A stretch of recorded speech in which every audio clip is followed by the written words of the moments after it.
So let's see if we can get the same thing happening again.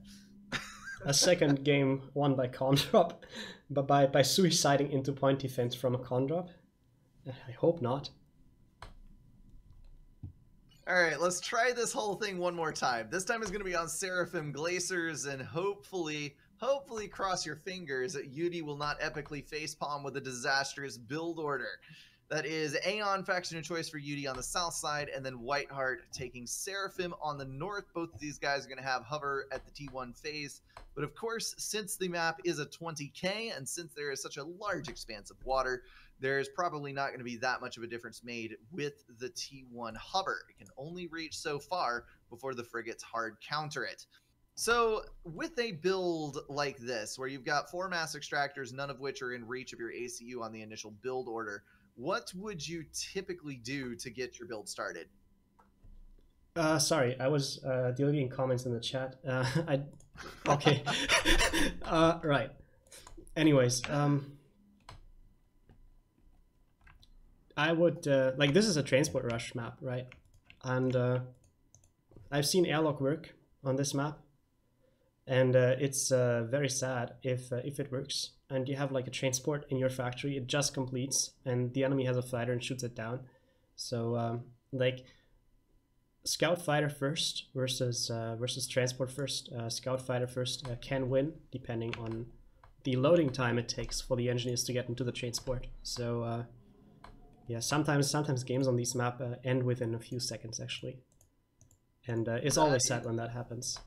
Yeah, that is an interesting take. I had not thought of it that way, but that's definitely a possibility. I see that there is a buttload of reclaim within reach of the starting position, so you're not necessarily going to need early mechs. Power is probably going to be more important to a certain degree, and Yudi is definitely taking advantage of that, requeuing his build order to some extent, but I'm sure he's going to be getting second air factory. Whiteheart moving his ACU up, getting second air factory as well. Both players hoovering up the mast that is right next to their bases. Of course, if we zoom out and control shift, you can see that it is kind of centralized in certain areas, but there is a pretty substantial amount nonetheless. So you want to make use of that in your early build so you can get off the ground more quickly. Looks like 8 power generators before the air factory. Yeah. I usually go for like 10 to 12, depending on how much assistance I want to add. Looks like Whiteheart's going for 9. 9 seems comfortable if you have low assistance and you want to have the transport fast. I think 8 is a bit low. Yeah, something to think about is that there's no trees to reclaim. So while you do have mass to reclaim, there's no power.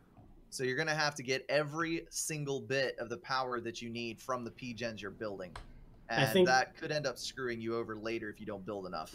I think if you want to do an 8 P-gen fast transport, you might power stall if your first engineers actually build mixes and not only get reclaim. And I think the reclaim is mostly too far away on this map to actually make an 8 power generator transport build of no mixes, right? Or like very few mixes. Yeah. Looks like Air Scout first, followed by an Interceptor, which may explain the slightly lower power needs from Yudi. Yeah, Transports are really freaking expensive. So if you've got a little time to let your power generators fill your storage up a little before you start the transport, 8 might be enough. Yeah, Yudi good to be power stalling hard now. Yeah. Transport out first for Whiteheart, and that is going to get done well before the Interceptor comes across, but it may be a little tight on the loading. So we'll have to see how quickly that can get away.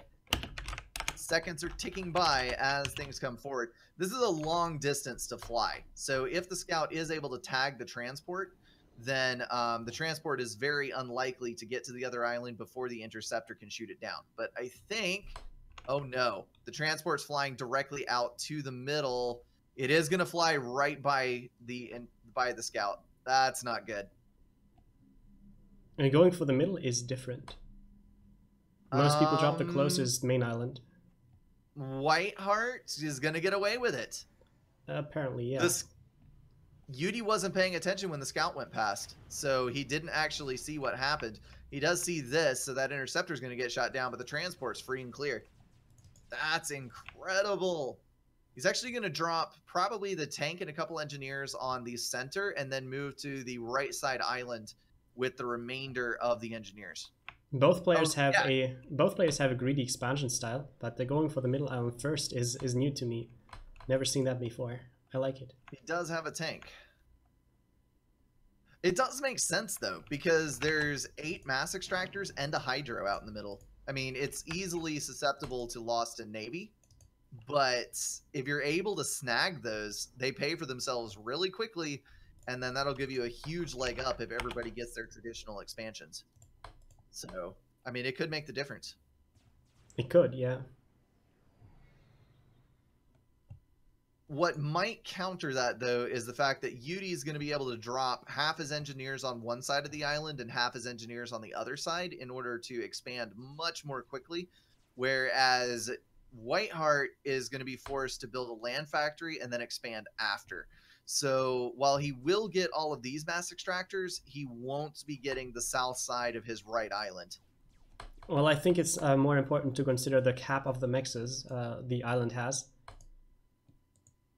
I don't think that there's I mean, yeah, there is a speed difference in the expansion. Yudi is faster, but Petridge basically gets double the mexes out of this. And no amount of speed difference is repaying that. Yeah, that is true. Already got an anti-air out on the center to try to deny any kind of push to get him off the island. And he's going to build all those mass extractors at his leisure. Looks like Whiteheart is just straight up spamming T1 power generators. Islands like this, or maps like this, and like Bermuda Locket are somewhat difficult to gauge because when you do have this much mass and this much reclaim, the bigger problem on Bermuda Locket, of course, it's difficult to tell when to transition from building T1 power into T2 of some form to get T2 power generators. Because when you stop building T1 power and start focusing on an upgrade, the upgrade is more expensive than whatever you're running. So it's pretty dang difficult to gauge. Like, obviously, once you get past 1,000 power, you need to be thinking about it. But that's one of the places I have a hard time with, is figuring out exactly when to make that T2 shift. Maybe you have some thoughts on that as a higher rated player? T2 is a transition in Navy, you mean? No, T2 to get power when you have this much mass. Like, right. When do you stop spamming the hell out of T1 power? Because we're seeing 50 P-gens. Oh, typically I just get my T2 power late and I reclaim any excess T1 power I won't need as soon as I have the T2 power. I think overbuilding T1 power is not as bad as is not having enough and power stalling later. That is true. And as long as you can recycle it for 80% of the mass value, it's not like you really wasted that much. Right. So Whiteheart and Yudi think the game is over, and I tend to agree because, well, this is just a map that is decided by the first couple of minutes and by the transport game, and just like Whiteheart had the better transport game than the Yudi. Yudi is getting a fast T1 Navy. Whiteheart is getting it slowly. But so, the eco difference is going to matter, I guess. Like Whiteheart probably playing drop game and Yudi playing T1 Navy and later T2 Navy, but the T2 Navy is going to be so late that it won't do anything, I think. Yeah, you think the T1 transport to the center island first is worth the risk then? Or do you think it just kind of worked on a fluke this time because Yudi missed the transport? Well, in general, I would probably rather go for the large island in the side first, and then go for the center island a little later, just because I think that there are some airlock builds that that can intercept a transport that goes to the middle island, but it's harder to intercept a transport that goes to the side island. And if your transport survives the landing on the side island, it can still get the middle island later. That's sort of how I feel about it, but maybe it doesn't make such a huge difference in the end. What is most important is probably that the player who gets an extra island wins, because it's really hard to recover from having an island less. You're talking about 16 mass advantage at the T1 phase, and then triple that once you upgrade to T2 mass extractors out there. It's a massive disadvantage when you have that many mechs in your favor. Yeah, mexes create a massive, like literally massive. Yeah, sorry. Look at the Zooies. We got Zooies out. They're moving over to the other islands to do some raiding. Of course, some hover units are unavoidable when you're Seraphim because the artillery is just too good to pass up. We're going to see those pass over to the right. Frigate might be able to snag them. Looks like they are on radar. Have to see if it's able to shut them down in time, though. T2 air for both players. Sorry, T2 air for both players. Just saw that. Yep. Like gunships and transports on this map are quite strong. I've played games. I think it was against Methy as well, in which my opponent didn't actually build navy, or like very little, right, and just went for drops and gunships, and it worked out because the map is so large that it's very difficult to see things before they land on your island, and if you have air control, you can make good use of these. That was going to be my next question, is what makes the difference between some of the other maps we've seen where navy is so critical and this one where you can get away with dropping more heavily? And I guess, yeah, the distance makes sense because maps like Whitefire being 10k, your reaction time is so low and you're so close to your opponent that those couple of minutes where he has 2 or 3 more frigates than you do can decide a game. Whereas on this, you've got time to react, to build elsewhere, to come up with a counter, and it's not so, I have to do this thing right now, otherwise I'm going to lose the game. Right. Plus, on Whitefire, frigates can actually destroy a good deal of production and mexes. And on Seraphim Glaciers, frigates have a long travel time to the enemy naval production. So you need to have like a huge number advantage to actually kill the factories too, and the engineers. Yeah. And the second thing is about... wait, what was I talking about again? I forgot. Having the few extra frigates. Right. Yeah. Did you drink your tea? No, I did not. Maybe that's why. It's about the distance of the mexes to the water too. So on Whitefire, you've got lots of mexes that frigates can actually kill. On this map, I think there's maybe 1 or 2 mexes per island tops, and these are very far apart. So frigates raiding coast mexes, not so great on this map. I gotcha. More Zooies streaming in from the north. Looks like Petrick is going to try to kill off some of these mexes in this base. Of course, there are some flares at the ready that should be able to deal with those artillery exceptionally well. But in the meantime, a couple of mexes will probably be lost.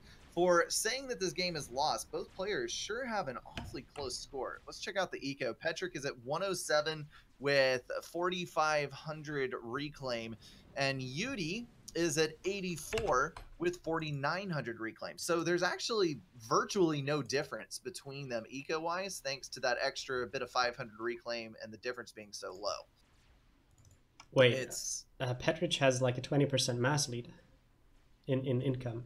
20, okay, never mind. I saw it when it blitzed. Okay, must have been power stall or reclaim or something like that. Yeah, 107 versus 81. So never mind. Scratch what I just said. There's like a 25 mass lead in Petrick's favor. My brain is tired. That's going to be my excuse. My brain is tired.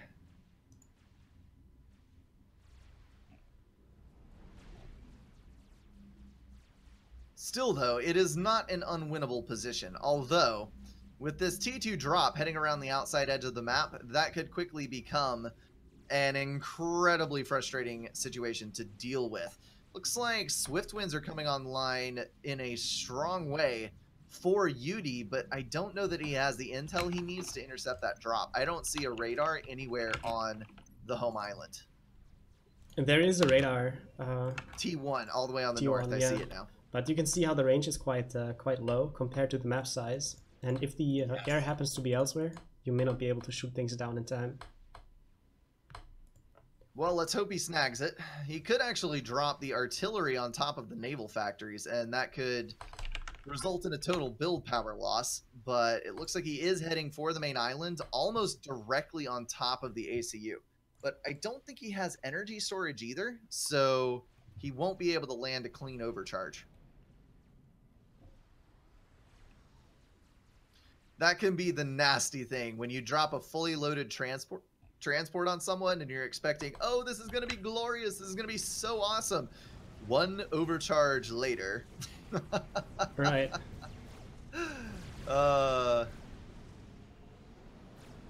Or a T1 bomber with a well-placed bomb. You can guess where the transport's going and manually drop the bomb.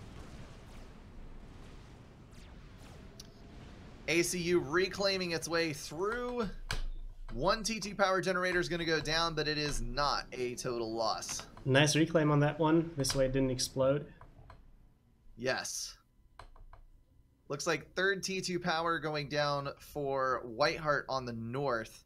And he's got a T2 upgrade in progress on his ACU, about 25%. I'm curious to know whether he's going to go for an earlier T3 air game, thanks to that extra power that he's building. It wouldn't be a bad move on a map like this, to be honest. Wait, did you say T3 air? Yes. This is not a map where T3 air matters, I'd say. Are you serious? Yeah, because like T2 Navy is just so good. I mean, maybe this is because of Mozart teaching me and like always pointing out how T2 Navy beats T3 air in non-sequence games. But yeah, I think T3 air is not so great. It's too expensive for what it does. And T2 Navy can counter it quite cost efficiently. Okay. I would say that argument probably makes sense in Seraphim's case because they don't have a T3 gunship. But I was looking at the strat bomber potential and thinking about the fact that all you need is about 5 or 6 ASF with the interceptor swarm to counter the swift winds that are in progress. And you could take a strat bomber and easily knock out multiple T2 power generators with one pass. So that alone is worth the strat bomber to hurl across the map. And then you're talking about one T2 mechs every time the strat bomber cycles across the island. So if your opponent doesn't have T2 Navy, like we're seeing here, where it's strictly T1, then that one strat bomber by itself could win you the game. But I could be totally wrong on that, and it may be just the way that this particular game has gone. Because by now, you would probably have T2 Navy in a lot of cases by now on this map, wouldn't you? By now, you mean? Yes. Are you saying that these players are late with their T2 Navy? Well, we're at 12 minutes and there's a ton of mass on the table. When you're talking about 100 mass income, wouldn't you normally be going for a T2 Navy build? Whiteheart is actually getting a T2 naval upgrade right now. I think I'm not experienced enough on this map to say what timing a T2 Navy should be on the field. It probably depends strongly on the individual game. Okay. But in doubt, T2 Navy is really good. And typically T1 and T2 air swarms, like for Aeon T2, for non-Aeon factions, interceptor swarms get so huge that like the 5 ASFs and the strat you mentioned, they are not going to be enough to win air control. Because like if you have, let's say, 60 inties and 5 ASFs versus like 120 inties, right? That's sort of the dimensions we're talking here. Then you might very well lose air control. Like you will lose air control, and you can only use the strat in areas where the enemy air is not. I gotcha. And plus, when you have T3 air versus T2 Navy, the guy with the T2 Navy always has the presence in the water, allowing him to get the reclaim, and the guy with the T3 air is not going to get any reclaim. I think I'm more specifically looking at this particular game because there is no T2 Navy from the south side. And up until just a minute ago, the air game was winnable. Was it gunships over on the right that knocked out all of those mass extractors and whatnot? The right small island, you mean? The right side of Yudi's base. Oh, that was drops, I think. That was drops. Drops? Okay. Yeah. I couldn't decide which one it was. I got distracted by something else that was going on and the conversation and did not see it. But that makes sense. There was a drop. Some nice old school RAS. So good to see. I think we need the old RAS back. It is so good. The old RAS, the old ACUs in general, I think. I really do think that rebalancing the commanders was a mistake. Yeah, I me can too. kind of get on board with the T1 bombers because the T1 bombers were so good in the hands of people who knew how to manipulate them. It was kind of a game-breaking mechanic. So I can be on board with that change, but the ACU changes I'm still a little salty over because it just really killed your potential for comm drops. Yeah, that's true. I don't personally agree with the T1 bomber because I think that most of the time it's clear whether somebody is going to use fast air or not, and that can like give you time to build anti-air before the bomber can do stuff. Plus, even if the bomber is too strong in 1 or 2 areas, that doesn't justify 5 nerfs, because the bomber has been nerfed strongly in so many ways that it's almost useless now. It is still such a strong tool, though. About the RAS, there are some players who really disagree with No, the I'm talking old about RAS. T1 bombers. Yeah, I know. Just kind of rambling about what changes are good and what aren't. Like high-level ladder players sort of didn't like the old RAS because you were forced to get RAS at some point in any game. And well, now the situation we're in, you're kind of forced to get combat upgrades on your ACU, I feel, in most games. But yeah, I can see how RAS could kill some diversity. But at the same time, like the idea of sniping somebody who was standing still because of RAS or something like that, it disappeared because RAS is no longer a thing.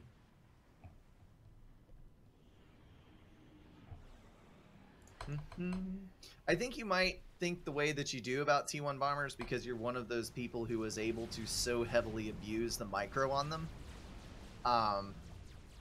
For any player, it's one of those things that creates such a hard discrepancy between players because let's say you've got a 1300 versus a 1500, which is only 200 rank difference.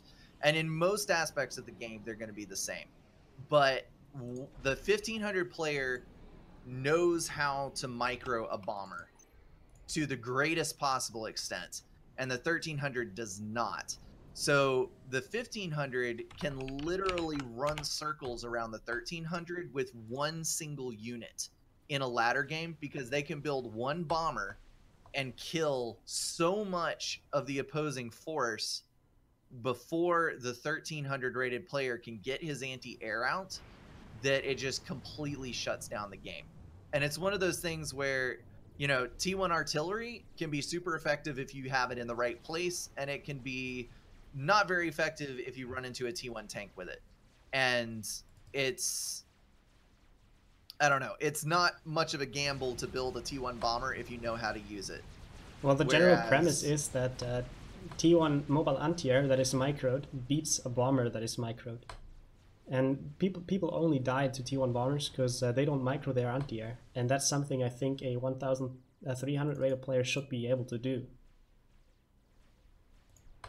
Because I guess that's fair. It really is that binary. Like, a T1 mobile anti-air can dodge a microed bomber so well and deal damage to it, and the bomber won't fire back. That it's basically impossible for someone with good bomber micro to out micro somebody with decent anti-air micro.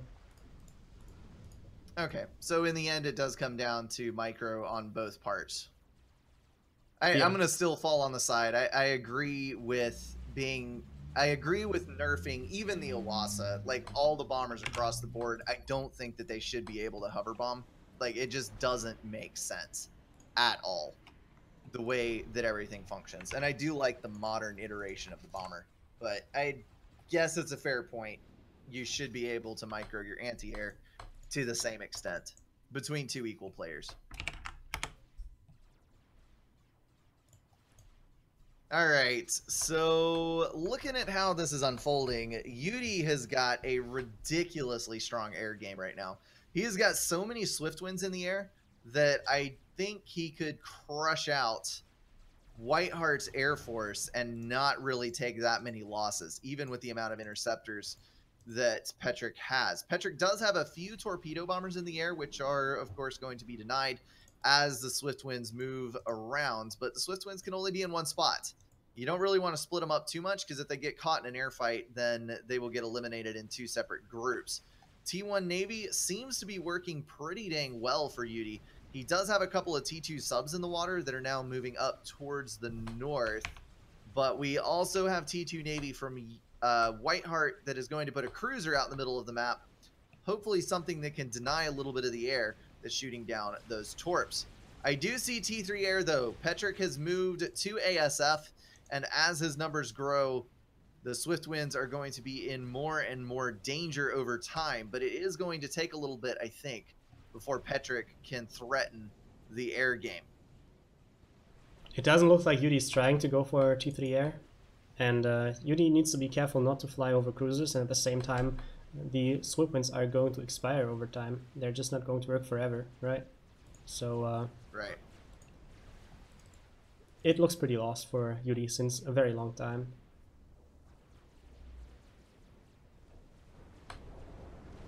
Looks like,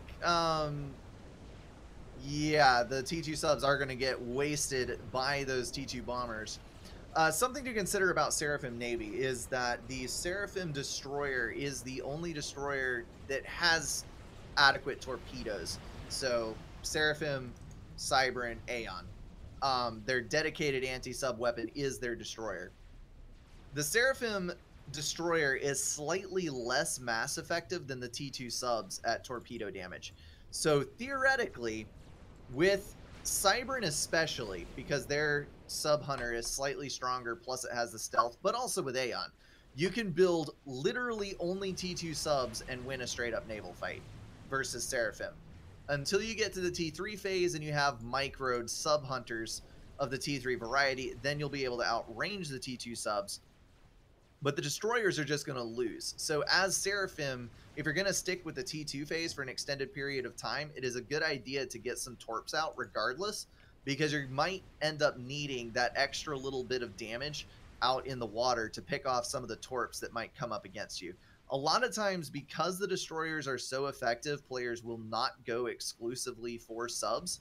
But if you're ever versus Seraphim and you're wondering how on earth to beat the superior navy, even at the T3 phase with the T3 sub hunters, Cybern subs, just go subs and maintain air control, and you'll be fine.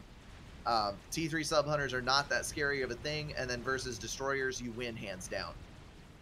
Finally got our air fight over on the top right. You want to call it? No, I just want to watch it for now. I think the Swift Winds are still in great enough numbers.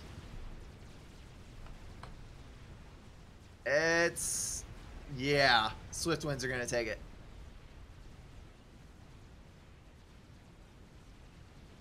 What that did do, though, was thin out the numbers enough that with a few minutes of ASF production, Whiteheart will be able to take air control. So Yudi is now, going T3 air this very moment. Yudi's going to be forced into the ASF game in order to maintain. He's also got to chase this Navy down because there's a cruiser coming at his shore. You don't want a cruiser near your economy base, so you're going to have to kill that at some point. He has enough subs to do it. He's just not using them. We got T2 subs sitting idle, both to the north of the island and the south, but now he's grabbed them and he's bringing them in. So shouldn't have an issue from here forward.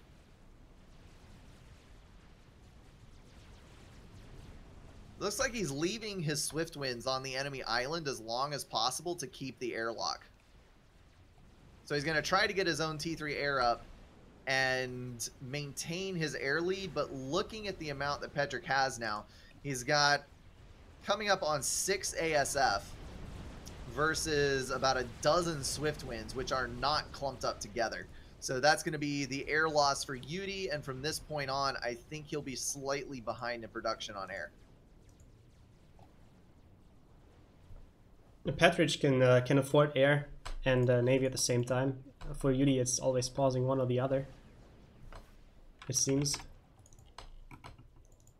Got another drop headed in on the left side island, so yet more artillery to wreak havoc among the homeland.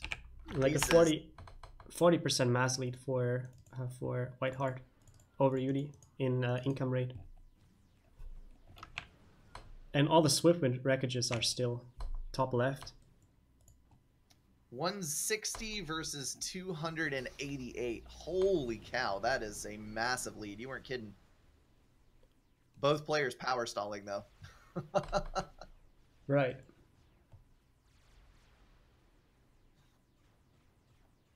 Heaven, why are you trying to cheat, man? Oh, sorry about that. T2 Mass Extractor is going down thanks to that lovely Zooey drop there. Gonna lose a substantial chunk of eco. I think that is probably going to mark the death of Yudi's chances. Yeah, like There's only a... It actually did turn out the way they suggested. Like the game was decided within 5 minutes or so, and now we are watching a 23 minutes death, sort of. Because Seraphim Glaciers is huge. Yeah, because of the transport game that decides everything. Some T2 subs in the water, which are going to be able to knock out the destroyer and probably clean up the remainder of those frigates, but I don't think it's going to be enough. He's got a T2 naval factory over on the right as well. Petrik's just streaming destroyers in from a couple different locations. And then overall, I think the only chance that Yudi had was damaging and raiding Whiteheart's chances as the game progressed, and really it got way too static. Whiteheart was able to do artillery drops. The Seraphim Arty is very, very strong in that regard. And then Yudi was just not able to bounce back. That's a whole nother balanced discussion. What do you think about the Zooies? Do you think that they're too strong, or what is your opinion there? No, they're fine. The Seraphim should have their Suis, just like Aeon has their harps, and UEF has the Percivals, and Siren has their stealthy things. I completely agree. The Zooey, while it is stronger than most artillery, also costs 50% more. So when you see those T2 transports loaded up with Zooies crossing the map, it should bring a tear to your eye if they get shot down, because that is a buttload of mass that just fell from the sky. So you are paying a pretty hefty premium for the effectiveness of those units, and they are counterable. They're nasty to deal with, but they are counterable.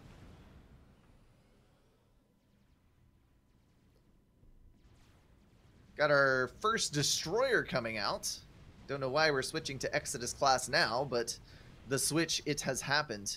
So T2HQ pushing that out, and of course the T3 Air pausing back and forth. I think Yudi is not really trying anymore because he hasn't continued to build T3 power. He's building a SAM, which is probably going to lock down some of the area. But if he's going to continue scaling up his air, he has got to have more T3 power generators. I just don't see them. Yudi interestingly didn't go for ARAS on the ACU, even though it's Blackheart edit, and just made T3 pigeons instead. So I guess he could have gotten extra mass income for almost the same price if he'd gone for ARAS. Yeah, Whiteheart is sitting on ARAS, T2, and he's 25% to the T3 upgrade on his commander. I think we're about to see the Navy sweep. There are not enough subs left to deny the amount of destroyers that are headed this direction. And then once this makes it into the base, even though the Seraphim reach is not very long, they will be able to wipe out everything on the shoreline here, all the T3 power generators, everything. And that is pretty much going to shut down any chances that Yudi had. ASF moving in for the air win. So that is another thing slipping from Yudi's grasp. I think that we are just waiting for a death at this point. The islands on here, if you build in the very center of the island, you are relatively protective from any of the T2 Navy, except for cruisers. But it shares a common problem with some Navy maps where the majority of your base inevitably lies on the outskirts of the island, and it is totally killable by a handful of T2 Navy. So you gotta watch that. Naval loss is death. While fighting the naval battle, Petridge continues to raid the island on the side. More drops and gunships. Well, I mean, you've got the capacity. You might as well do some raiding in order to even more firmly wrap your very long arm around the neck of your opponent. I mean, it's a 20-kilometer map, so it's got to get out there. I think, Looks wait. like- Oh, that was land. Yudi made T3 land, I think. Or was it Petrich? Wait, he did? I saw in the chat that one of them did. I see a T2 land factory. They're probably referring to the last game with the Harbinger. No, that's Petrich's engineering on the ACU. Never mind. All right.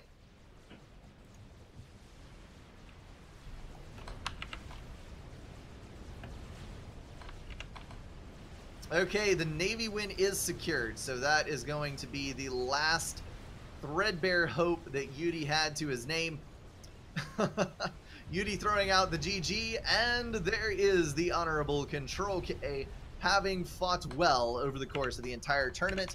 Yudi, of course, went no losses all the way through until the final, then lost twice back-to-back to Whiteheart. No small feat indeed. And that is going to wrap up the tournament. Whiteheart gets the avatar. All right, that is wrapped up. Any final thoughts on that one, Heaven? No, I don't think so. Nice wrap. You're good.